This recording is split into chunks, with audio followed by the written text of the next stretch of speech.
नमस्कार, पोखरा न्यूजमा स्वागत छ। समाचार सुरु गरौं। गण्डकी प्रदेशमा कोरोनाबाट थप एकजनाको मृत्यु भएको छ। सोही सम्बन्धी प्रसंगबाट गण्डकी प्रदेशमा कोरोनाबाट थप एकजनाको मृत्यु भएको छ। नवलपुर विनय त्रिवेणी छका 62 वर्षीय पुरुषको चितवन मेडिकल कलेजमा उपचारको क्रममा मृत्यु भएको स्वास्थ्य निर्देशनालय गण्डकीले जनाएको छ। निर्देशनालयका अनुसार उनको शनिबार बेलुका मृत्यु भएको हो। आइतबार पोखराको महानगरका 3 सहित गण्डकी प्रदेशमा थप 29 जनामा कोरोना संक्रमण पुष्टि भएको छ। संक्रमित हुनेमा पोखरा 7 का 37 वर्षका महिला र 53 वर्षका पुरुष तथा पोखरा 8 का 38 वर्षीय पुरुष रहेको निर्देशनालयले जनाएको छ। त्यसैगरी नवलपुर कावसेती 2 की 29 वर्षीय महिला र मध्यबिन्दु 4 की कलेज अफ मेडिकल साइन्समा कार्यरत 20 वर्षीय महिला स्वास्थ्यकर्मीमा पनि कोरोना देखिएको निर्देशनालयले जनाएको छ। आइतबार नै प्रदेशको बागलुङ तम्मन खोलाका 2 महिला तथा तनहु भानुका 19 पुरुष र 3 महिलामा कोरोना संक्रमण पुष्टि भएको छ। बागलुङमा संक्रमित हुनेमा तमान खोलाका 23 र 30 वर्षका महिला मध्ये 1 जना स्वास्थ्यकर्मी र 1 जना स्थानीय व्यापारी रहेको निर्देशनालयले जानकारी दिएको छ। तनहुमा संक्रमित पुष्टि हुनेमा भानु छका 23 देखि 59 वर्ष उमेर समूहका 9 जना पुरुष र भानु 7 का 27 देखि 60 वर्ष उमेर समूहका 10 पुरुष, 1 8 वर्षीय बालिका तथा 25 र 54 वर्षका 2 महिलामा कोरोना देखिएको निर्देशनालयले जनाएको छ।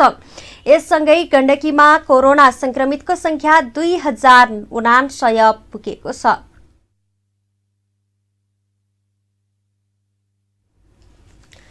नेपालमा कोरोना भाइरस कोभिड-19बाट थप 14 जनाको मृत्यु भएको छ।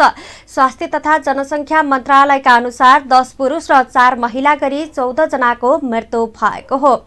सुनसरीमा 74 वर्षीय, बारामा 47 वर्षीय, महोत्तरीमा 62 र काठमाडौँमा 72 वर्षीय महिलाको मृत्यु भएको मन्त्रालयका प्रवक्ता डाक्टर जागेश्वर गौतमले बताउनुभयो।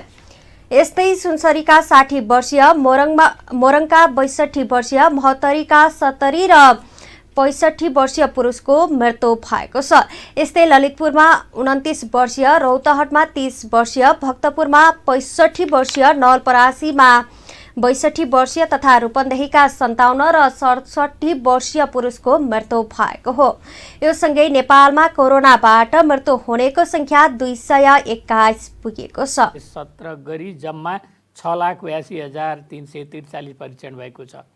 क्वारेन्टिनमा रहनुभएका व्यक्तिहरूको संख्या 7,797 छ। कोभिड-19बाट संक्रमण मुक्त भई 24 घण्टामा डिस्चार्ज हुनुहुनेहरूमा जम्मा 267 जना हुनुहुन्छ।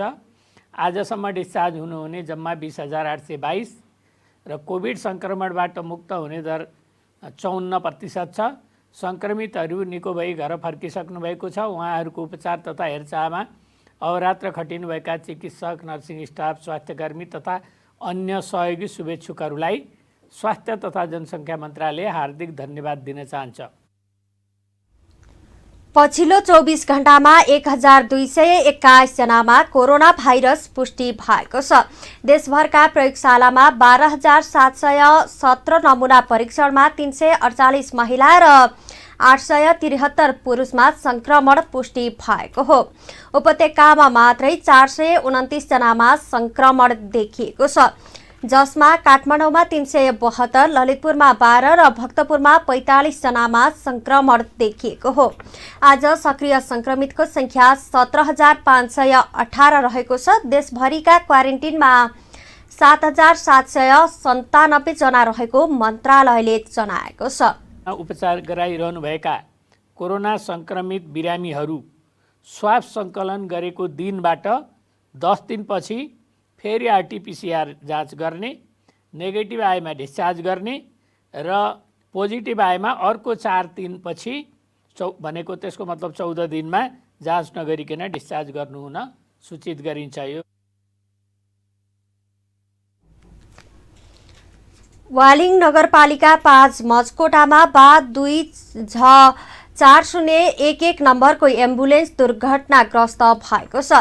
आज बिहान करिब 5 बजे भएको दुर्घटनामा घाइते भएका 4 मध्ये 2 जनाको गरौँ प्राथमिक अस्पताल वालिङमा उपचारको क्रममा मृत्यु भएको छ। मृत्यु हुनेमा चापाकोट नगरपालिका 9 का 35 वर्षीय भानुभक्त गैरे र चापाकोट 10 का 25 वर्षीय श्याम पङ्गेनी रहेको ओडा प्रहरी कार्यालय वालिङका प्रहरी प्रमुख हरि सुवेदीले जानकारी दिनुभयो। वालिङ चापाकोट स्थित भित्री सडक खण्डमा काठमाडौँबाट चापाकोट जाँदै गरेको एम्बुलेन्स सडकदेखि अन्दाजी 250 मिटर तल खसेर दुर्घटनाग्रस्त भएको प्रहरीले जनाएको छ। घाइते भएका मध्ये चापाकोट 9 की 28 वर्षीय पवित्रा पोखरेल र एम्बुलेन्स चालक वडा नम्बर 9 कै 31 वर्षीय सुरेन्द्र भण्डारीलाई गरौँ प्राथमिक अस्पताल वालिङमा सामान्य उपचारपछि थप उपचारका लागि गण्डकी मेडिकल कलेज पोखरा ल्याइएको छ। सरकारी छाप दस्तखत किर्ते मुद्दामा फरार 3 प्रतिवादीलाई कास्की प्रहरीले पक्राउ गरेको छ। कास्की जिल्ला अदालतले सरकारी छाप दस्तखत किर्ते मुद्दामा 1 वर्ष कैद सजाय तोकी फरार रहेका 3 व्यक्तिलाई जिल्ला प्रहरी कार्यालय कास्कीले पक्राउ गरेको हो। उनीहरूलाई विक्रम सम्वत 2075 वैशाख 2 गते जिल्ला अदालत कास्कीले कैद सजाय तोकेकोमा हालसम्म फरार रहेका थिए। पक्राउ पर्नेहरूमा पर्वत मोदी गाउँपालिका 6 तिलहार घर भई व्यापार गर्ने 37 वर्षीय निर्दोष गिरी, पोखरा 33 लामगादीका कन्स्ट्रक्सन कम्पनीमा सुपरभाइजरमा कार्यरत 24 वर्षीय ऋषिराम गिरी र पोखरा 2 का हरिचोक निवासी सवारी चालक 22 वर्षीय असीम भण्डारी रहेको कास्की प्रहरी प्रवक्ता एवं डीएसपी सुभाष हमालले जानकारी दिनुभयो। प्रहरीले उनीहरूलाई पोखराको चाउथे, विजयपुर र हरिचोकबाट शनिबार पक्राउ गरेको हो।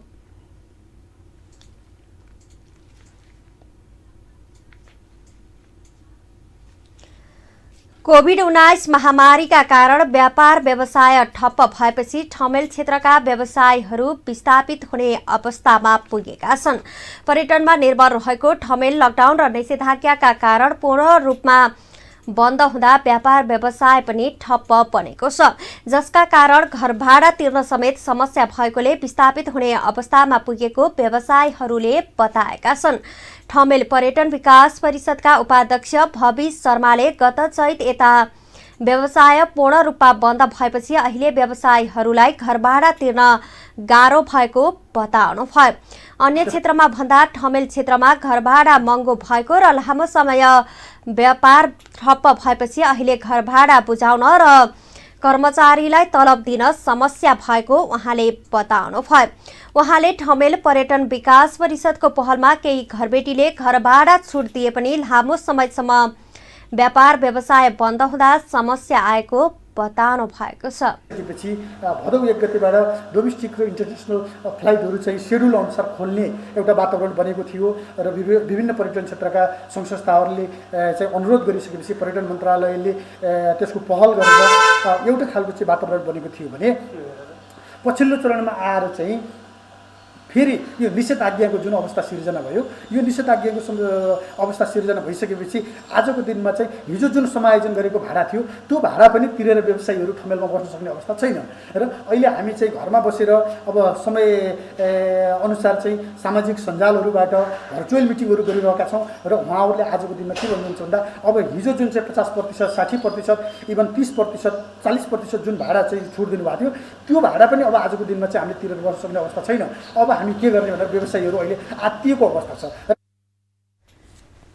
काठमाडौँमा अन्य क्षेत्रको तुलनामा ठमेलको घर भाडा महँगो छ, त्यसै पनि ठमेल क्षेत्र पूर्ण रूपमा पर्यटकमा निर्भर रहेको क्षेत्र हो। अहिले अन्तर्राष्ट्रिय उडान समेत बन्द भएका कारण पर्यटकहरू आउने अवस्था पनि छैन। पर्यटक नआउँदासम्म ठमेलको व्यापार व्यवसाय शून्य नै भएको छ। नेपालमा आएका 80% पर्यटक ठमेल पुग्छन् र ठमेलमा घुम्ने, सपिङ गर्ने, खाने र बस्ने गर्दछन्। त्यसैले ठमेलको व्यापार पूर्ण रूपमा पर्यटनमा आधारित छ। सरकारले सन् 2020 लाई पर्यटन वर्ष घोषणा गरेपछि ठमेलमा व्यवसाय गर्दै आएका व्यवसायीहरूले लगानी पनि बढाएका थिए। उपाध्यक्ष शर्माले घरजग्गा बिक्री गरेर अथवा बैंकको ऋण गरेर लगानी गरेका व्यवसायहरू यति बेला सबैभन्दा बढी समस्यामा रहेको बताउनुभयो। नेचरको हिसाबले, कल्चरको हिसाबले, रिलिजनको हिसाबले मैले लिनुपर्ने भरपुर चाहिँ मेरो समय मेरो चाहिँ प्रयोग गरेर जान सक्छु भन्ने वातावरण सिर्जना हुनलाई पनि तपाईँको करिब 1.5 वर्ष लाग्छ भने अब यो अवस्थामा चाहिँ अहिले सबै व्यवसायीहरूले ठमेलका घरहरू चाहिँ गोदामको रूपमा प्रयोग गरेर राखेको एउटा अन्धकारमा राखेको अवस्था छ र यदि यो अवस्थामा चाहिँ गोदामकै रूपमा ठमेलका घरधनीहरूले बुझिदिनु भयो र त्यो खालको भाडा लिनुभयो भने केही समय व्यवसायीहरू जहाँ लगे पनि आफ्ना सामानहरू लगेर गोदामको रूपमा राख्ने हो। ठमेल क्षेत्रमा साना ठुला गरेर 10,000 भन्दा बढी व्यवसायहरू रहेका छन्। व्यवसायहरूले भाडा बापत मासिक 30 करोड रुपैयाँ भन्दा बढी बुझाउने गरेको ठमेल पर्यटन विकास परिषदको तथ्याङ्कले देखाएको छ। ठमेलमा खास गरी कार्गो, ट्राभल तथा ट्रेकिङ, हस्तकला, रेस्टुरेन्ट, पर्यटकीय स्तरका होटल, तारे होटल लगायतका व्यवसायहरू रहेका छन्। निजामती कर्मचारी सिभिल अस्पतालका कर्मचारीहरूले सरकारी कर्मचारी सरह तलब सुविधा माग गर्दै आन्दोलन सुरु गरेका छन्। अस्पतालमा कार्यरत कर्मचारीहरूको संगठन निजामती कर्मचारी अस्पताल कर्मचारी संघले कर्मचारीले पाउने तलब, सेवा सुविधा, बीमा लगायत सरकारले तोके अनुसार नभएको भन्दै आइतबारदेखि आन्दोलन सुरु गरेको हो। कर्मचारीहरूले विभिन्न माग लेखिएका ब्यानर सहित अस्पताल अगाडि उभिएर आन्दोलन गरेका हुन्। माग पूरा नहुँदासम्म हातमा कालोपट्टी लगाएर काम गरिने कर्मचारी संघका अध्यक्ष सन्तोष धिमालले बताउनुभयो। उहाँलाई अलिकति टाइम व्यवस्थापकलाई हामीले चाहिँ त्यसलाई टेबलमै बसेर कुरा गरौँ भनेर कुरा गरिरहँदाखेरि अलिकति चाहिँ उहाँहरूले व्यवस्था गरेपछि हामीले यो चाहिँ अब यो कोभिडको टाइम छ एउटा, त्यो कोभिडको टाइममा अलिकति असर पनि नगरोस्। जुन सरकारले एउटा नीति लिएको छ त्यो सँगसँगै हामी पनि जाने र हाम्रा मागहरू पनि सँगसँगै लिएर जाने र पब्लिकलाई ह्याम्पर हुने गरी र सेवा सुविधामा असर हुने खालको कुनै पनि हामी त्यस्तो कामहरू गर्दैनौँ भनेर हामी आन्दोलन कार्यक्रम चाहिँ आजबाट कालोपट्टि गरेर हाम्रो विनियावली एउटा। उहाँले नेपाल सरकारले तोकेको न्यूनतम सेवा सुविधा कायम गर्नुपर्ने, कर्मचारीको सेवा सुविधामा एकरूपता कायम गर्नुपर्ने, विनियमावली लागू गर्नुपर्ने, लोकसेवा आयोगको उपस्थितिमा सञ्चालित परीक्षाबाट सिफारिस भएका करार कर्मचारीलाई स्थायी गर्नुपर्ने, अस्पतालको बेतिथि तथा आर्थिक चुहावटको अन्त्य र दैनिक ज्यालादारीलाई उचित व्यवस्थापन गर्नुपर्ने लगायतका माग राखिएको बताउनुभयो। यस्तै अस्पतालको विकास समिति बोर्डमा कर्मचारी संघको प्रतिनिधि गर्नुपर्ने, अस्पतालमा कार्यरत कर्मचारी र तिनको परिवारको उपचारमा 100% छुट हुनुपर्ने, सुत्केरी बिदा अघि पछि गरी 98 दिन हुनुपर्ने, सुत्केरी स्याहार बिदा 15 दिन दिनुपर्ने, अस्पतालमा सञ्चालित अतिरिक्त स्वास्थ्य सेवालाई अझ गुणस्तरीय बनाउनुपर्ने लगायतका माग समेत कर्मचारीहरूले राखेका छन्। व्यवस्था गरेपछि हामीले यो चाहिँ अब यो अर्को स्वास्थ्य संस्थामा काम गर्ने मान्छेलाई बेसिक सुविधा नै दिएन कि, बेसिक स्केल नै दिएन के, बेसिक सेवा सुविधा नै भएन भन्ने खालको माग हो। र कतिपय थाई साथीहरू हुन्छ, थाई साथीहरूलाई पनि उहाँहरूले पाउने ग्रेड होइन त्योहरू छैन। र अर्को कुरा चाहिँ जुन कन्ट्र्याक्टमा राखेर यहाँ सबै यो अहिलेसम्म जति पनि साथीहरू हुनुहुन्छ उहाँहरूलाई चाहिँ कन्ट्र्याक्टमै राख्ने जुन व्यवस्थापनको करारमै सधैँ राखिरहने व्यवस्थापनको जुन एउटा त्यो खालको चाहिँ परिपाटी छ त्यसको पनि विरोध स्वरूप हामीले यो मागहरू राखेका छौँ। अवस्था सामान्य हुन्थ्यो भने मुलुकको एकमात्र त्रिभुवन अन्तर्राष्ट्रिय विमानस्थलमा दैनिक 12 देखि 15,000 सम्म हवाई यात्रु आवत जावत र चहलपहलले विमानस्थलको रौनकता छाउने थियो। अहिले परिस्थिति अनुकूल छैन। विश्वव्यापी महामारीको रूपमा फैलिएको कोभिड-19 महामारीको प्रभावले नेपालको अन्य क्षेत्र जस्तै सबैभन्दा प्रभावित हवाई क्षेत्र हो, जहाँ 5 महिनादेखि व्यावसायिक उडान भएका छैनन्। अन्तर्राष्ट्रिय मात्र नभई आन्तरिक उडान पनि ठप्प रहेको छ। कोभिड-19 नियन्त्रणका लागि लागू गरिएको बन्दाबन्दी र पछिल्लो पटकको निषेधाज्ञाले ठिक 5 महिना व्यावसायिक उडान भएनन्। गत चैत्र 11 देखि साउन 6 सम्म बन्दाबन्दी र त्यसपछि साउनको अन्तिम सातादेखि भदौ 17 सम्म निषेधाज्ञा थपिएको छ। राजधानी काठमाडौँ सहित देशभर कोरोनाको संक्रमित बढेपछि सरकारले निषेधाज्ञा जारी गरेको हो। यसबीचमा विदेशमा अलपत्र नेपालीको उद्धार र कार्गोका लागि सीमित उडान भए बन्दाबन्दीको 5 महिनापछि यही भदौ 16 देखि नियमित अन्तर्राष्ट्रिय उडान हुँदैछन्। नियामक नेपाल नागरिक उड्डयन प्राधिकरणले तालुकदार संस्कृति पर्यटन तथा नागरिक उड्डयन मन्त्रालयले बनाएको उडान तालिका अनुरूप उडानका लागि आवश्यक सम्पूर्ण तयारी भएको जनाएको छ।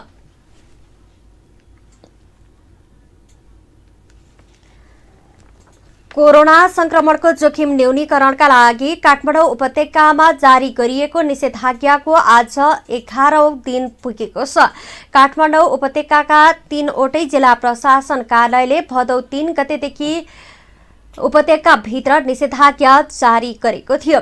निषेधाज्ञा जारी भएपछि उपत्यकाको जनजीवन प्रभावित भएको छ, तर पनि मानिसहरूले निषेधाज्ञाको पालना पूर्ण रूपमा गरेका छन्।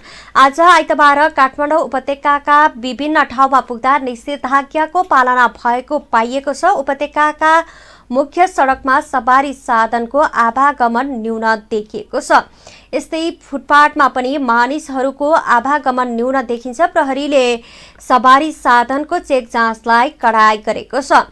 निषेधाज्ञा उल्लङ्घन गर्ने सवारी साधनलाई कारबाही स्वरूप दिनभर होल्ड गरेको छ। उपत्यकामा जारी भएको निषेधाज्ञा अटेरी गर्ने क्रम बढेपछि प्रहरीले चेक जाँचलाई कडाई गरेको छ।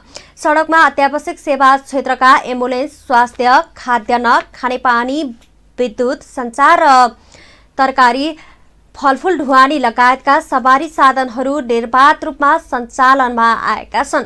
तर विभिन्न अनलाइन व्यापारीका लागि ढुवानी गर्ने सवारी साधनलाई भने प्रहरीले कारबाही गरेको देखिन्छ। उपत्यकाभित्र सडक क्षेत्र पनि सुनसान रहेका छन्। अत्यावश्यक वस्तु, तरकारी, खाद्यान्न लगायतका पसलहरू बिहान 9 बजेसम्म खुलेको देखिन्छ भने दिउँसोको समयमा पूर्ण रूपमा बन्द रहेका छन्।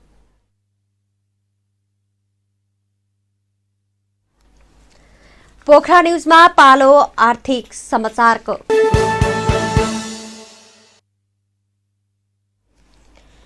बीमा समितिले हालसम्म 8,47,000 नेपालीको कोरोना बीमा भएको बताएको छ। बीमा समितिका अध्यक्ष चिरञ्जीवी चापागाईले बीमालेख जारी भएको 4 महिनामा 8,47,000 नेपाली नागरिकको कोरोना बीमा भएको बताउनुभयो। त्यसबापत अहिलेसम्म 47 करोड रुपैयाँ बीमा प्रिमियम सङ्कलन भएको अध्यक्ष चापागाईले बताउनु भएको छ। बीमा समितिले वैशाख 4 गतेदेखि कोरोना भाइरस कोभिड-19 बीमालेख जारी गरेको थियो, जसमा सबै निर्जीवन बीमा कम्पनीको बीमा पुल मार्फत बीमालेख जारी गर्ने व्यवस्था भएको थियो। समितिले 2 श्रेणीको बीमाङ्क रकम कायम गरी बीमालेख जारी गरेको थियो, जसमध्ये 1,000 रुपैयाँ बीमा शुल्क कायम भएको 1 लाख बीमाङ्क र 500 रुपैयाँ कायम गरिएको 50,000 रुपैयाँको बीमाङ्क रहेको थियो, जसमा परिवारको बीमा गर्दा 50% छुट दिई 1 लाखको लागि 600 रुपैयाँ र 50,000 का लागि 300 रुपैयाँ बीमा शुल्क कायम गरिएको थियो।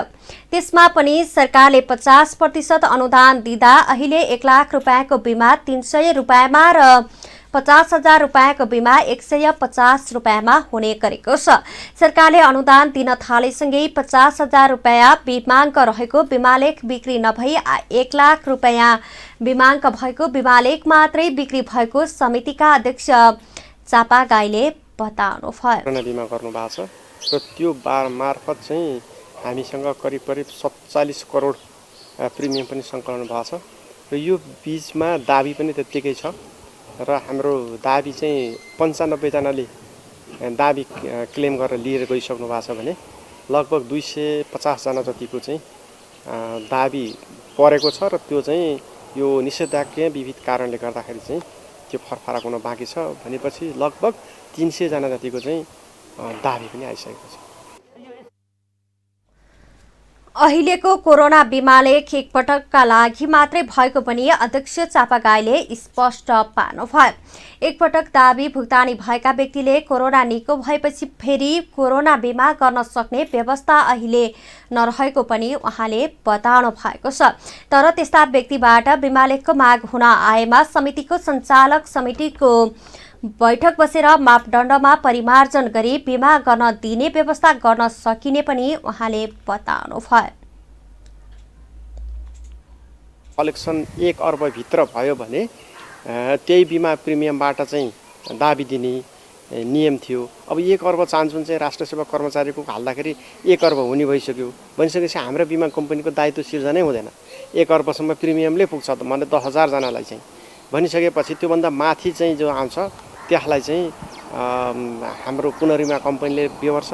त्यसपछि बिमा समिति र 3.5 अर्बभन्दा माथि दाबी पर्यो भने नेपाल सरकार छ। त्यसकारण चाहिँ बिमा कम्पनीलाई त यसबाट कुनै दायित्व नै सिर्जना नहुने भएपछि ढुक्कका साथ काम गर्छन् र अहिले चाहिँ निषेधाज्ञाको कारणले गर्दाखेरि चाहिँ अहिलेको व्यवस्था अनुसार बिमा कम्पनीलाई कोरोना बिमाको कुनै पनि दायित्व नपर्ने पनि अध्यक्ष चापागाईले बताउनु भएको छ। उहाँले बिमा कम्पनीहरूले 1 अर्ब रुपैयाँसम्म दायित्व लिनुपर्नेमा अहिले नेपाल सरकारले सबै कर्मचारीको बिमा गर्दा 1 अर्ब प्रिमियम पुग्ने भएकोले बिमा कम्पनीहरूमाथि कुनै दायित्व नपर्ने उहाँले बताउनुभयो। 1 अर्बभन्दा माथि 3.5 अर्बसम्म पुनर्बिमा कम्पनी र बिमा समितिले बेहोर्ने समेत उहाँले बताउनुभयो। 3.5 अर्बभन्दा माथिको बिमा दाबी भुक्तानी भने नेपाल सरकारले गर्नेछ। नेपाली बजारमा आइतबार सुनको मूल्यमा सामान्य वृद्धि भएको छ। नेपाल सुनचाँदी व्यवसायी महासंघका अनुसार आइतबार छापावाला सुन तोलामा 97,200 रुपियाँमा कारोबार भएको छ। यसअघि शुक्रबार छापावाला सुन तोलामा 96,800 रुपियाँमा कारोबार भएको थियो। यस्तै तेजाबी सुन तोलामा 96,700 रुपियाँमा कारोबार भएको छ। आइतबार चाँदीको मूल्य तोलामा 1,340 रुपियाँ कायम भएको छ।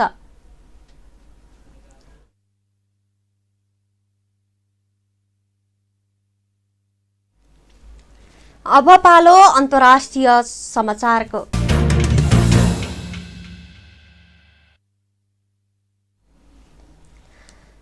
जर्मनीको राजधानी बर्लिनमा कोरोना भाइरस नियन्त्रणका लागि लगाइएको प्रतिबन्धको विरोधमा हजारौं मानिसहरूले प्रदर्शन गरेका छन्। मास्क लगाउने वा अनुहार ढाक्नुपर्ने सरकारको नियम स्वतन्त्रता विरोधी रहेको भन्दै उनीहरूले प्रदर्शन गरेका हुन्। प्रदर्शनको क्रममा बर्लिनको ब्रेडन ओर्गेटमा हजारौं मानिसको भिड देखिएको विभिन्न सञ्चार माध्यमहरूले जनाएका छन्। प्रदर्शनमा सहभागी केहीले मात्र मास्क लगाएको र उनीहरूले भौतिक दूरीको नियम समेत पालना नगरेको बताइएको छ। प्रदर्शनकारीलाई प्रहरीले लकडाउनको नियम उल्लङ्घन नगर्न आग्रह गरे पनि उनीहरूले प्रहरीमाथि नै ढुङ्गा प्रहार गरेका थिए। 30,000 भन्दा धेरै मानिस सहभागी भएको प्रदर्शनमा प्रहरी र प्रदर्शनकारी बीच झडप समेत भएको थियो। प्रदर्शनमा सहभागी झण्डै 200 जनालाई पक्राउ गरी हिरासतमा राखिएको छ। जर्मनी कोरोनाबाट अत्यन्तै प्रभावित देश रहेको छ। विश्वमा कोरोना भाइरस संक्रमितको संख्या 2.5 करोड नागेको छ। विश्वका 213 देशमा फैलिएको कोरोना भाइरसबाट अहिलेसम्म 2,51,62,000 भन्दा धेरैमा कोरोना संक्रमण भएको छ भने तीमध्ये 8,46,600 भन्दा धेरैको ज्यान गइसकेको छ। संक्रमित मध्ये 1,75,05,000 भन्दा धेरै उपचारपछि निको भइसकेका छन्। पछिल्लो 24 घण्टामा मात्रै 2,56,000 भन्दा धेरैमा कोरोना संक्रमण पुष्टि भएको छ भने 5,300 भन्दा धेरैले ज्यान गुमाएका छन्।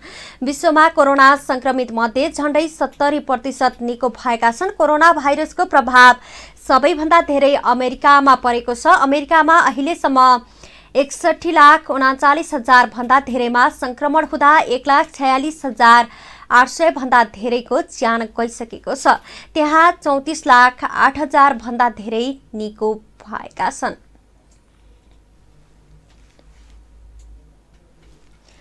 अब पालो खेल समाचारको।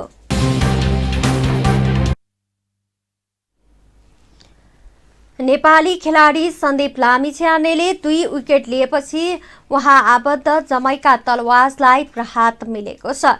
क्यारिबियन प्रिमियर लिग CPL अन्तर्गत शनिबार राति ट्रिनिडाडमा भएको खेलमा जमैकाले सेन्ट किट्स एन्ड नेभिस पेटिटोसलाई 37 रनले पराजित गरेको हो। शनिबारको खेल अघि जमैका र सेन्ट किट्स अङ्क तालिकाको पुच्छरमा रहेका थिए। जमैका अङ्क तालिकाको 5औं स्थानमा थियो भने सेन्ट किट्स अन्तिममा रहेको थियो। लिगको अन्तिम चरणमा स्थान बनाइराख्नका लागि दुवै टोलीका लागि जित आवश्यक थियो। सन्दीपको 2 विकेटको मद्दतमा विजयी भएका जमैका जितसँगै अङ्क तालिकाको तेस्रो स्थानमा उक्लिएको छ। सेन्ट किट्स भने जमैकासितको हारसँगै अङ्क तालिकाको पुच्छारमै सीमित बनेको छ। जमैकासितको हारले उसलाई अन्तिम 4मा रहनका लागि निकै सङ्घर्ष गर्नुपर्ने देखिन्छ। जमैकालाई भने सेन्ट किट्ससितको जितले उपाधि होडमा रहिरहन सहज भएको छ। सन्दीपको टोली जमैकाले हालसम्म खेलको 6 खेलमा 3मा जित तथा 3मा हार बेहोर्दै 6 अङ्क बटुलेको छ। सेन्ट किट्सले भने 6 खेलमा 1मा जित तथा 5मा पराजित हुँदै मात्र 2 अङ्क हासिल गरेको छ। लिगको उपाधि होडको बाटो सेन्ट किट्सका लागि कठिन बनेको छ।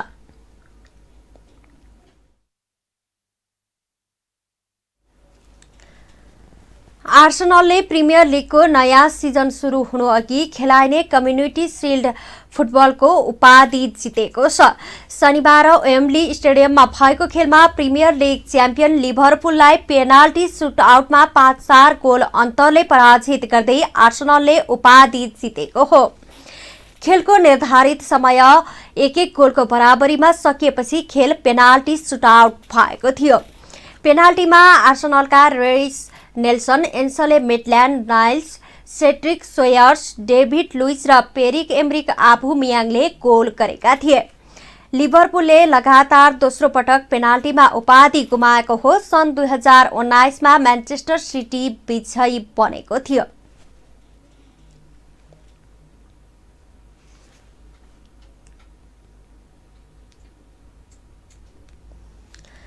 पोखरा न्युजमा पालो मौसम समाचारको।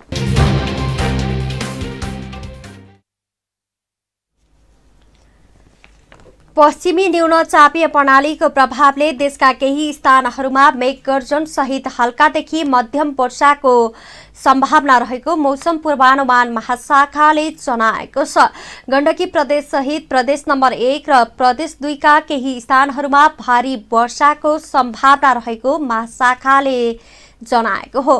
आज देशभर सामान्य बदली रही थोरै स्थानमा हल्कादेखि मध्यम वर्षा हुनुको साथै गण्डकी प्रदेश, प्रदेश नम्बर 1 र प्रदेश नम्बर 2 का केही स्थानहरूमा भारी वर्षाको सम्भावना रहेको महाशाखाले जनाएको छ। उक्त स्थानहरूमा आवश्यक सतर्कता अपनाउन महाशाखाले अनुरोध समेत गरेको छ। अब पछिल्लो 24 घण्टाको मौसमी विवरण।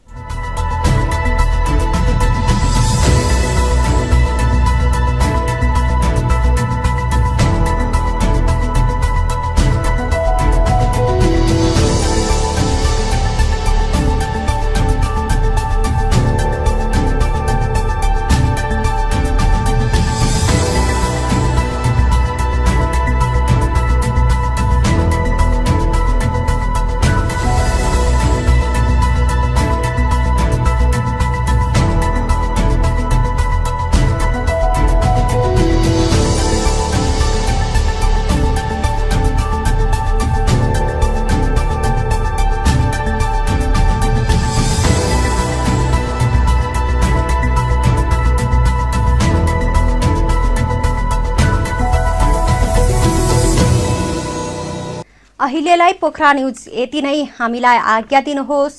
नमस्कार।